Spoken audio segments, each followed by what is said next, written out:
उपस्थित हमारे मुख्य अतिथि एवं मुख्य वक्ता, हमारे बहुत पुराने मित्र, पूर्व सहयोगी आदरणीय प्रोफेसर मखनलाल जी, हमारे अमृतोत्सव आयोजन समिति के अध्यक्ष आदरणीय श्रीकांत सिंह जी, हमारे कुल सचिव प्रोफेसर अविनाश वाजपेयी जी, इस कार्यक्रम में उपस्थित विभागाध्यक्ष, संकाय सदस्य, शोधार्थी, सभी परिसरों से, अध्ययन केंद्रों से जुड़े हमारे फेसबुक लाइव में जुड़े हमारे विद्यार्थी और डॉक्टर लोकेंद्र सिंह जो इस कार्यक्रम के सूत्रधार हैं, आप सभी को सर्वप्रथम अगस्त क्रांति दिवस की अनंत शुभकामनाएं। मुझे एक पुराना गीत हिंदी फिल्मों का याद आता है। वो था कि सिकंदर ने पोरस से की थी लड़ाई, तो मैं क्या करूं। ये गीत शिक्षा के प्रति उदासीनता को प्रतिबिंबित करता था, लेकिन कहीं ना कहीं हमारे इतिहास के प्रति जो उदासीनता है, और ये मैं किसी सरकार की बात नहीं कर रहा हूं, एक राष्ट्र के नाते हम लोग अपने इतिहास को हमेशा भुलाते रहे हैं। और विंस्टन चर्चिल ने बहुत पहले कहा था कि those that fail to learn from the history are doomed to repeat it। जो लोग इतिहास से सीखते नहीं हैं, वो उन गलतियों को दोबारा दोहराते हैं। हमारे पास ऐसे अनेक उदाहरण अपने सदियों के इतिहास में रहा है, जहां हमारे आपसी लड़ाई, आपसी मतभेद, आपसी रंजिश, संकुचित संकीर्ण सोच के कारण हम लोग परास्त हुए आक्रांताओं के हाथ। लेकिन हमने सबक नहीं सीखा है और अभी भी कई गलतियों को दोहरा रहे हैं। और शायद इसलिए जरूरी भी है कि हम अपने इतिहास को दोबारा समझें। ये ना समझें कि वो हमारे पाठ्यक्रम में एक विषय था, उसको पास करना था इसलिए पढ़ लिया। इतिहास इसलिए जरूरी है, वो हमारे वजूद से जुड़ा हुआ है। हम क्या हैं, हम क्या थे, हम क्या हैं और आगे हमें क्या बनना है, ये इतिहास तय करता है। हमारे जेनेटिक कैसे रहा, हमारे पेरेंट्स का कैसे रहा, यही तो तय करता है कि हम कैसे बनेंगे, हमारे आने वाली पीढ़ियां कैसे होगी। तो हम इतिहास को कैसे भूल सकते हैं। वही संस्कार, वही संस्कृति, वो धरोहर, वही तो हमें हमारा चरित्र निर्माण, हमारा मानव निर्माण करती है। लेकिन हम अक्सर इतिहास को एक विषय में समेट के रख देते हैं, सीमित कर देते हैं कि जैसे राजनीतिक शास्त्र है, जैसे विज्ञान है, वैसे ही एक विषय है इतिहास। जबकि हर व्यक्ति को इतिहास से संबंध होना चाहिए, इतिहास को समझना चाहिए और अपने आने वाले पीढ़ियों को भी अपने इतिहास के बारे में बताना चाहिए। हम जरूर बताते हैं अपने परिवारों के बारे में, अपने कुल के बारे में, अपने कुल देवता, कुल देवी के बारे में।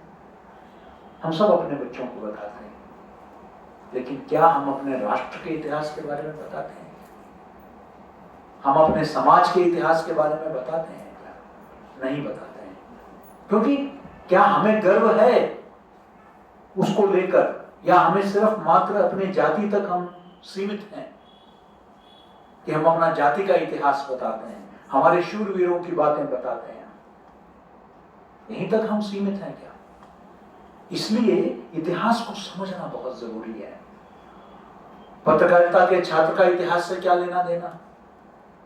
आप आज का जो राजनीतिक परिप्रेक्ष्य को देख रहे हैं, सामाजिक संरचना को देख रहे हैं, इसका एक ऐतिहासिक पृष्ठभूमि है, वहीं से निकल कर आई है। उसको समझे बगैर, आप ऐतिहासिक पृष्ठभूमि को समझे बगैर आप इतिहास के बारे में अपना, आप वर्तमान के बारे में, राजनीति के बारे में एक परिप्रेक्ष्य नहीं आप समझ सकते हैं।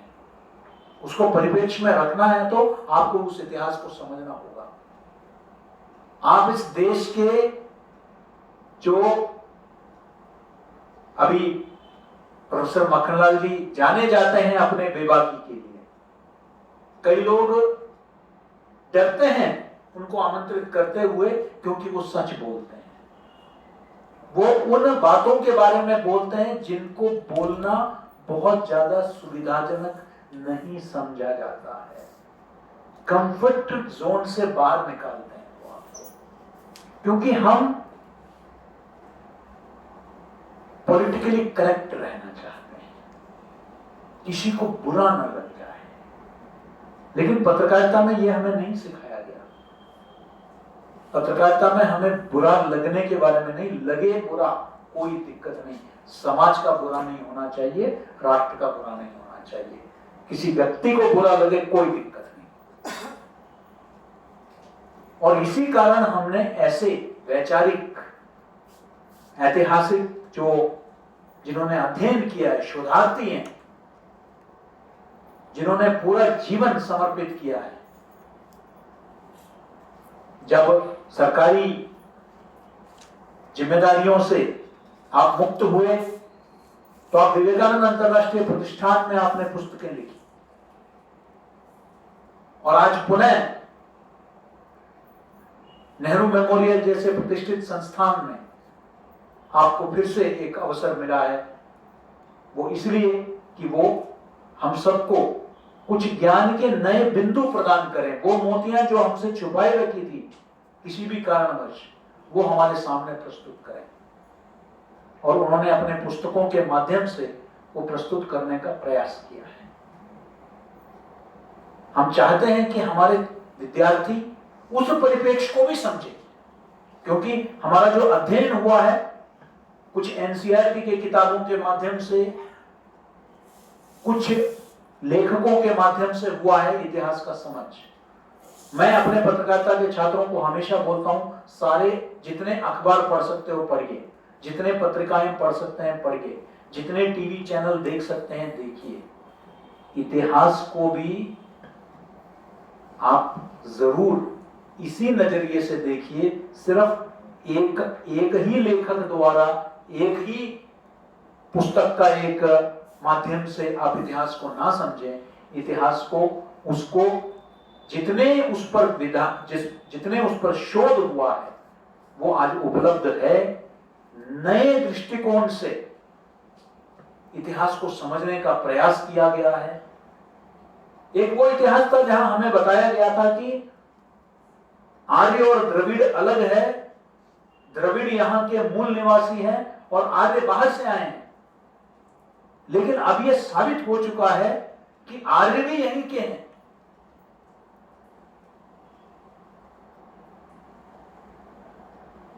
कोई बाहर से नहीं आया है, बाहर से आते रहे, खैबर पास से आते रहे हैं लोग, समंदर के तट से माध्यम से लोग आते रहे हैं। लेकिन यहां की जो मूल आबादी है वो यहीं की है, ये स्थापित हो चुका है। लेकिन हमको इसलिए बताया गया ताकि हमारे बीच में एक मानसिक विभाजन बने, हम ये सोचें कि हाँ, एक मेंटल ब्लॉक क्रिएट किया जाए समाज के अंदर, ये द्रविड़ है, ये आर्य है, ये वो है, ये है। इस तरीके से ये राष्ट्रीय एकता और अखंडता के लिए ये बहुत ही खतरनाक है। क्या कारण था? इस कारण को मक्खनलाल जी ने कई नाम लिए। कौन जिम्मेदार थे? एक व्यक्ति अकेला नहीं देश के 3 टुकड़े कर सकता है। एकमात्र व्यक्ति को खलनायक बना के आप प्रस्तुत कर सकते हैं, लेकिन एक व्यक्ति अकेला नहीं कर सकता है। उसके पीछे एक पूरी सोच रही है। उस सोच को समझना इसलिए आवश्यक है ताकि आगे ये गलती ना हो। दोबारा यह गलती ना हो। आज अगर कोई इस तरह का सोच रखता है तो उसे हम सबको, चाहे हमारा मजहब कोई भी हो, हमारा जाति कोई भी हो, ऐसा कोई संकीर्ण संकुचित सोच रखता है तो उसको नेस्तनाबूद करना है। यह है सबक। व्यक्ति महत्वपूर्ण नहीं है।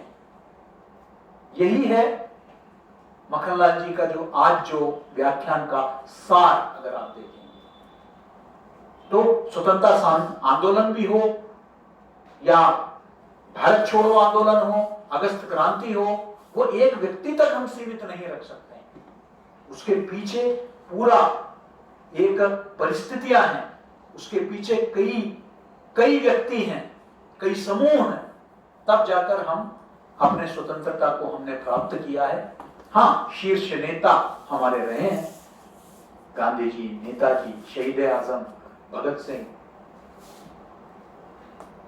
बहुत सारे हमारे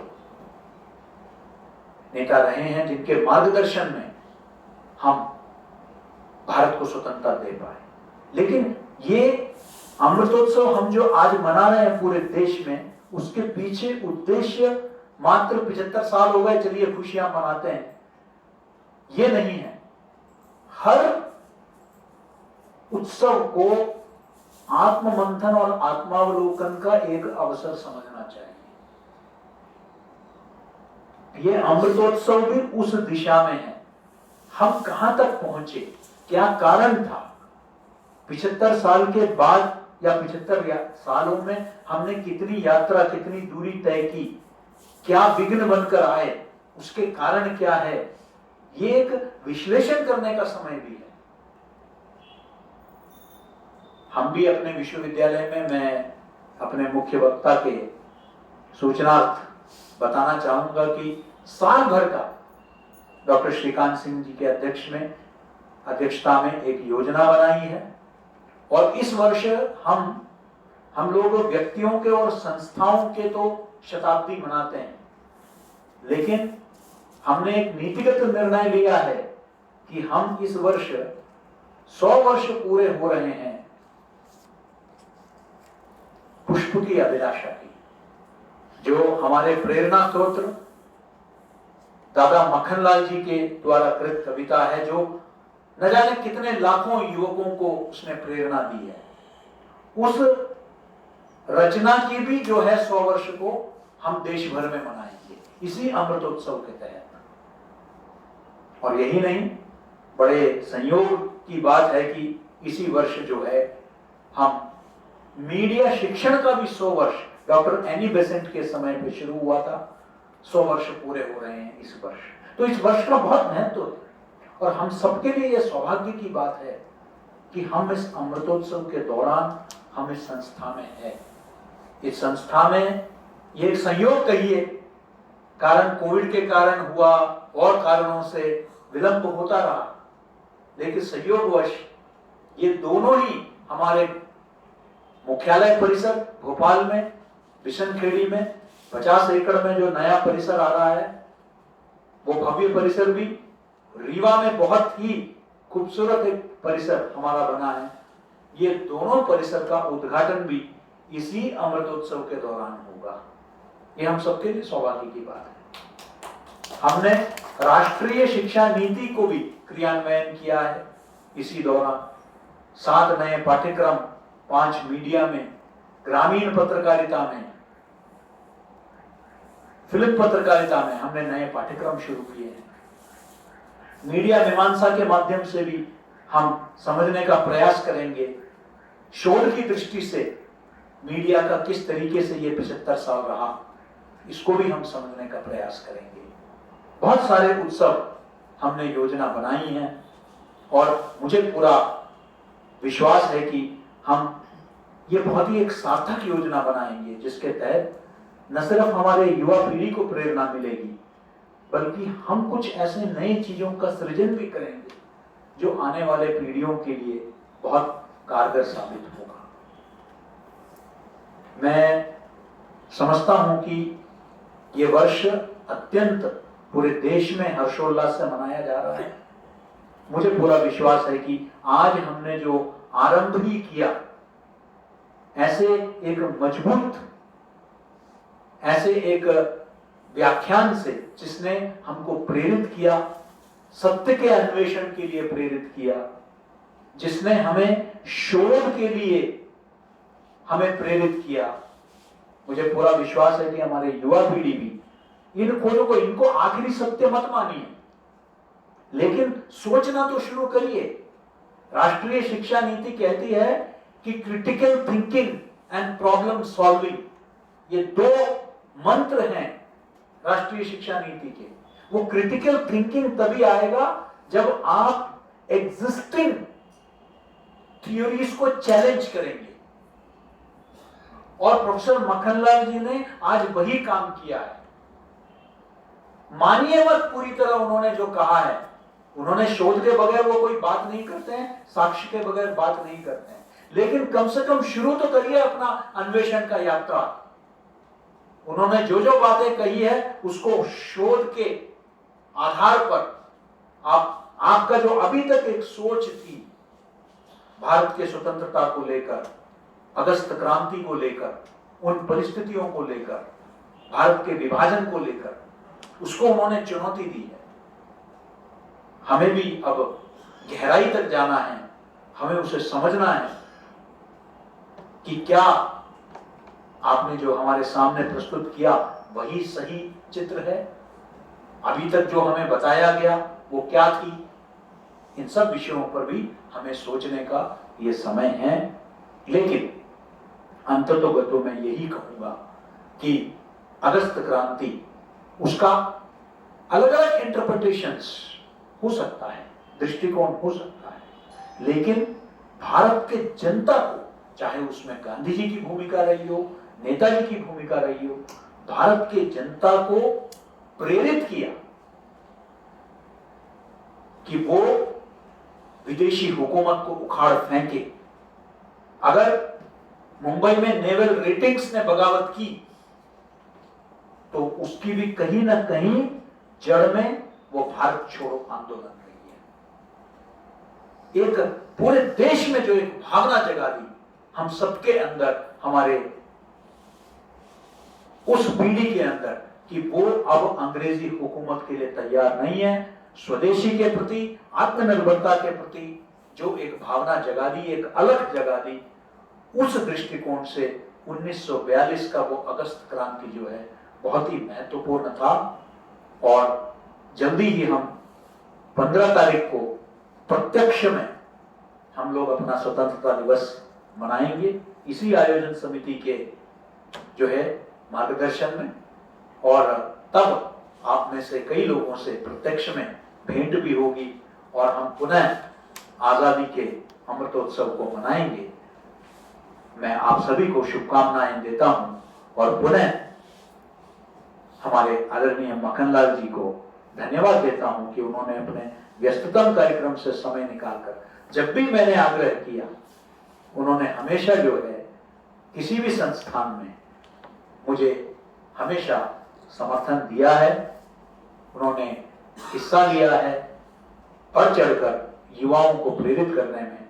आपका पुनः मैं धन्यवाद देता हूं। नमस्कार, धन्यवाद।